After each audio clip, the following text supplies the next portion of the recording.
In 1910, a 25-year-old woman spent a perfectly unremarkable afternoon buying chocolates and a funny book. She waved goodbye to a friend on a busy New York street, and then she walked off the face of the earth. Her name was Dorothy Arnold. She was 25 years old, an heiress, dressed in the height of fashion, and she vanished in broad daylight on one of America's busiest streets. There was no body, no sign of a struggle, no note, no trace of any kind, nothing at all. It was as though the crowd had closed over her. One moment she was chatting cheerfully on a corner of Fifth Avenue. The very next, she was gone, and over 100 years later, she is gone still. But the disappearance is only half of this mystery, because the truly strange part is not what Dorothy did that afternoon. It is what her family did next. Because her family was rich, powerful, and connected all the way up to the Supreme Court of the United States. They had every resource on earth to find their missing daughter. And instead of raising the alarm, instead of flooding the city with her photograph, they did something that has puzzled people ever since. They said nothing. For 6 whole weeks. So the real question of this case is not just, what happened to Dorothy Arnold? It is, what did her own family know that made them so desperate to keep her disappearance a secret? If a genuine, unsolved historical mystery is what you're here for, tap subscribe and stay with me. Because the deeper you go into this one, the more the silence itself starts to look like the biggest clue of all. Let me take you to that icy December afternoon. It was the 12th of December, 1910, a cold, bright Monday in New York. This was the New York of a vanished age, a city of horse-drawn carriages and the first automobiles side by side, of grand mansions along the park, gas lamps and electric lights, gentlemen in top hats and ladies in furs, a glittering, confident, pre-war world in which a certain kind of family sat comfortably at the very top and expected to stay there. It is worth seeing that world clearly, because everything about how this case unfolded was shaped by its rules. Above all, by one iron rule. A family of standing did not, under any circumstances, allow itself to become a scandal. Dorothy Harriet Camille Arnold stepped out of her family's elegant townhouse on East 79th Street, on Manhattan's Upper East Side. This was among the finest addresses in the city, and Dorothy belonged to among its finest families. Her father was a wealthy perfume importer, a Harvard man, the head of a respected firm. Her family name appeared in the social register, the exclusive directory of who truly mattered in New York society. Their roots in America reached all the way back to the Mayflower, and her own uncle had sat as a justice on the Supreme Court of the United States. In the New York of 1910, the Arnolds were spoken of in the same breath as the great fortunes of the age, families whose names still echo today. Journalists placed them alongside the richest dynasties in the land, and their standing was not only about money, it was woven into the very institutions of American power. In a world like that, a scandal was not a passing embarrassment. It could damage marriage prospects, business dealings, and a family's place in society for a generation. They were respectable, prosperous, and expected, above all else, to behave that way. That expectation matters. Hold on to it. Because in this family, reputation was not just pride, it was everything. Dorothy herself was bright and educated. She had been to a fine college, and she had ambitions that did not quite fit the mold of a society daughter. She wanted to be a writer. She had studied at a fine women's college, among the best in the country, and come home full of ambition. She began sending her stories out to magazines, hoping to see her words in print. She even used a pen name, a private identity of her own, separate from the famous family name. They were rejected. One after another, the magazines sent her work back. For someone with a serious literary dream, that steady drip of rejection is its own quiet heartbreak. And it planted an idea that would matter enormously later, because a frustrated writer, hungry to prove herself and stifled at home, is exactly the sort who might dream of slipping away to start over somewhere new. On that Monday morning, she told her mother she was going shopping. There was a happy reason for it. Her younger sister was soon to make her formal debut into society, that grand ritual by which a daughter was presented to the world of eligible marriages, and Dorothy said she was heading out to find an evening gown for the occasion. It is a small, sad irony. She stepped out to shop for a celebration of her sister's future, and walked instead into the most famous disappearance of her age. But there is a first small oddity in the story. Dorothy told slightly different tales to different people about that day. She told her mother she preferred to go shopping alone. She had told a friend, earlier, that she would be shopping with her mother. little contradictions. The kind of small lies a person leaves behind when they do not want anyone to know exactly where they will be. She dressed carefully. A blue tailored suit, a long blue coat, a black velvet hat pinned with lapis lazuli, a black fox muff to keep her hands warm against the cold. She carried about $30 in cash, which was a fair sum, close to $1,000 in today's money. But she left something behind. She left her jewelry, and she left her passport. Remember that too. A woman planning to run far away might take her passport and her valuables. Dorothy took neither. Whatever she was doing that day, on the surface, it had the look of a normal afternoon she fully expected to come home from. She set off toward Fifth Avenue, and for a couple of hours, we can follow her almost step by step. Because Dorothy Arnold spent her final known afternoon doing the most pleasant, everyday things imaginable. She stopped at a well-known bookstore and bought a book. A light, humorous one, a collection of gentle comic sketches. She charged it to her father's account, the way she always did.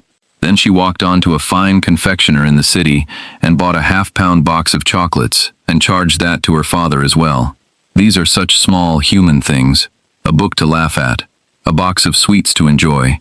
They are the purchases of a woman with a quiet evening ahead of her, and a quiet tomorrow after that. Does that sound like a woman in despair? A woman about to end her life, or vanish forever? She was buying sweets and a funny book on her father's tab, on a bright winter afternoon, apparently without a single care in the world. And then, at around 2 o'clock, near the corner of 27th Street and Fifth Avenue, she ran into a friend. The two young women stopped and chatted for a few minutes on the crowded corner. By every account, Dorothy was cheerful, lively, entirely herself, with no shadow of fear or worry about her. During that little conversation, she mentioned her plan for getting home. She said she was going to walk back through Central Park. Then she said goodbye. She smiled and waved to her friend, and then she turned and walked away into the flowing crowd of a Manhattan afternoon. One more well-dressed figure among thousands on a cold winter street. That friend was the last person who is known, for certain, to have seen Dorothy Arnold alive. Everything after that wave goodbye is guesswork, rumor, and shadow. She walked in the direction of the park, and somewhere between that street corner and her home, Dorothy Arnold ceased to exist. Consider how impossible that should have been. This was no lonely country road or dark wilderness. This was Fifth Avenue in the middle of the day. A river of people. Shop windows, doormen, carriages, policemen. The endless traffic of a great city. A well-dressed young woman of a famous family, moving through the most public space in Manhattan. And yet she slipped out of all of it, without a single reliable witness to where she went. In one of the busiest, most watched cities in the world, she managed to disappear as completely as if she had stepped off the edge of the map. Now think back to her last words to her own mother, spoken as she left the house that morning. She had said, "I'll telephone you." She never did. The telephone never rang. The call never came. And that missing telephone call was the first small hush in a case that would soon be defined by everything the Arnolds refused to say. That evening, the table was set, and Dorothy did not come home for dinner. For a family like the Arnolds, this was strange, but not yet a catastrophe. A grown daughter, out in the city, late for a meal. Perhaps she had been delayed. Perhaps she had stayed with a friend. They waited, telling themselves there was surely some innocent explanation for the delay. And still she did not appear. And here, right at the start, the Arnold family made the choice that would puzzle investigators and the public for the next century. They did not call the police. Instead, quietly, privately, they began to search on their own. Dorothy's father dreaded a scandal. He could not bear the thought of his family's name, that carefully guarded, precious name, dragged into the newspapers alongside the words, "missing daughter." The very idea of public exposure seemed to frighten him more than the disappearance itself, so he did not go to the authorities. He hired lawyers. He hired private detectives. He eventually brought in the famous Pinkerton Agency, the most renowned private investigators in the country. Every step of it done in secret, kept well out of the papers. For 6 weeks, the family of a missing young woman searched for her behind closed doors, telling almost no one at all. And all the while, the trail, whatever trail there might have been, grew colder by the day. 6 weeks. In a disappearance, the first hours are everything. The first days are critical. Witnesses forget. Evidence vanishes. And the Arnolds let 6 entire weeks slip by before the public and the police were properly brought in. When the family finally could hide it no longer, They did not walk into a police station. They summoned the press. In January of 1911, weeks after Dorothy had vanished, the Arnolds held a public appeal, brought in their lawyer, and at last asked the wider world for help. By then, the most precious hours of any search were long gone. Why?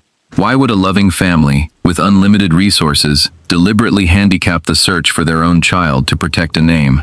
That question is the dark heart of this whole case, and the answer you choose depends entirely on which theory you believe. Because when the case finally did become public, in early 1911, the theories arrived like a flood. The first, and the simplest, was the one the police themselves came to favor. Dorothy had run away. Consider what we know. A bright, ambitious young woman, stifled by the narrow expectations of high society. A would-be writer, quietly collecting rejection after rejection, her dreams going nowhere. A daughter expected to marry well, behave well, and disappear into a respectable life she may not have wanted at all. And there was something else the family did not want spoken about. Dorothy had been keeping a secret of her own. She had been quietly seeing a man, an older man, an engineer who lived in another city, someone the family considered beneath her, and unsuitable. Earlier that same year, she had spent time with him while telling her family she was away with a girlfriend. She had already shown, at least once, that she was willing to disappear for a while and lie about where she had gone. The man's name was George Griscom. He was older than Dorothy, an engineer from another city, and to a family holding the Arnold's ambitions, he was not good enough in their eyes. Earlier that year, Dorothy had slipped away to spend a week with him, telling her family she was visiting a girlfriend. To fund that private trip, she had even quietly pawned some of her jewelry. So here was a daughter, already living a secret life, already lying to her family, already stepping out of the respectable story they had written for her. When she vanished, the family tracked Griscom down as far as Italy, where he was traveling when she disappeared. No one seriously believed he was her killer, but his letters and their hidden romance would soon spill into the newspapers, adding yet another layer to the scandal the Arnolds had tried so hard to bury. So the runaway theory has a certain logic. Picture it from Dorothy's side. A gifted young woman, or at least a hungry one, told in 100 quiet ways that her only proper future was a good marriage and a respectable quiet. A secret love the family despised, a drawer full of rejection letters, and a whole vast country out there where nobody knew the Arnold name, where a clever woman with a little money and a pen might begin again. A frustrated dreamer, tired of her gilded cage, perhaps eloping, perhaps fleeing to become the writer she longed to be. To the police, this fit neatly. They believed she had walked away on purpose, and they were sure that one day she would walk back through the door on her own. She never did. And there are problems with the runaway idea. The passport left at home, the jewelry left behind, the cheerful chocolates and the funny book, the debut gown she was supposedly shopping for. None of it looks like someone executing a careful, permanent escape. It looks like a woman who fully meant to come home for dinner.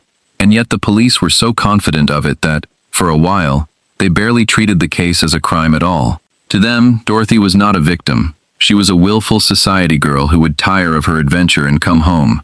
That confidence might have cost precious time. Or it may have been exactly right, and Dorothy really did build a quiet second life somewhere, and never chose to come back.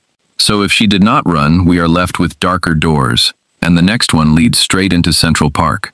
Dorothy's own father did not believe for a moment that his daughter had run away. He believed she was dead, and he believed he knew, roughly, where her body lay. He became convinced that Dorothy had been attacked as she walked home through Central Park that afternoon.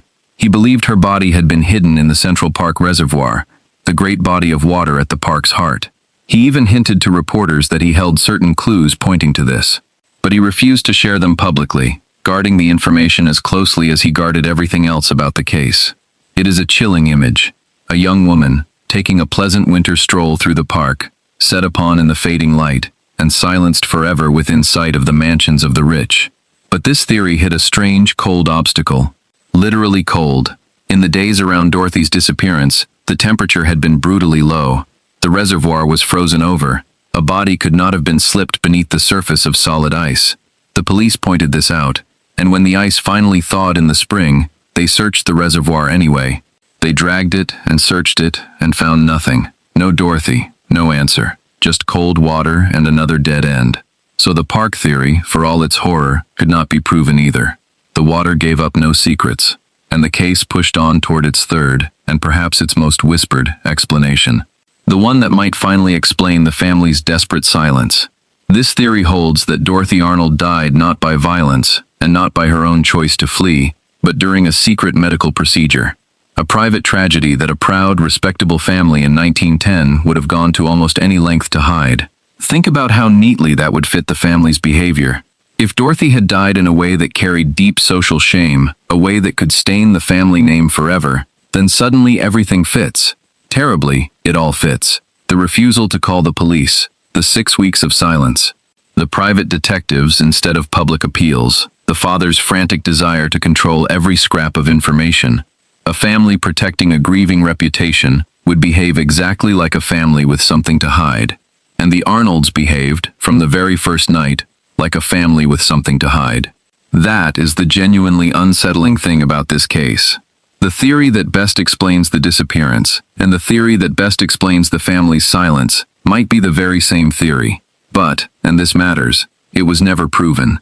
Not one shred of hard evidence ever confirmed it. It remained what it started as, a whisper. A guess that fit too well to ignore, and too thinly to believe.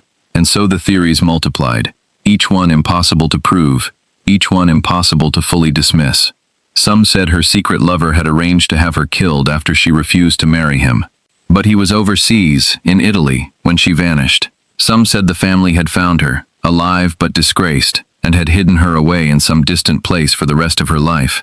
There were even ransom letters, arriving to torment the family further, demanding money in exchange for Dorothy's safe return. For a desperate family, each such letter must have flared with terrible hope, but they led nowhere.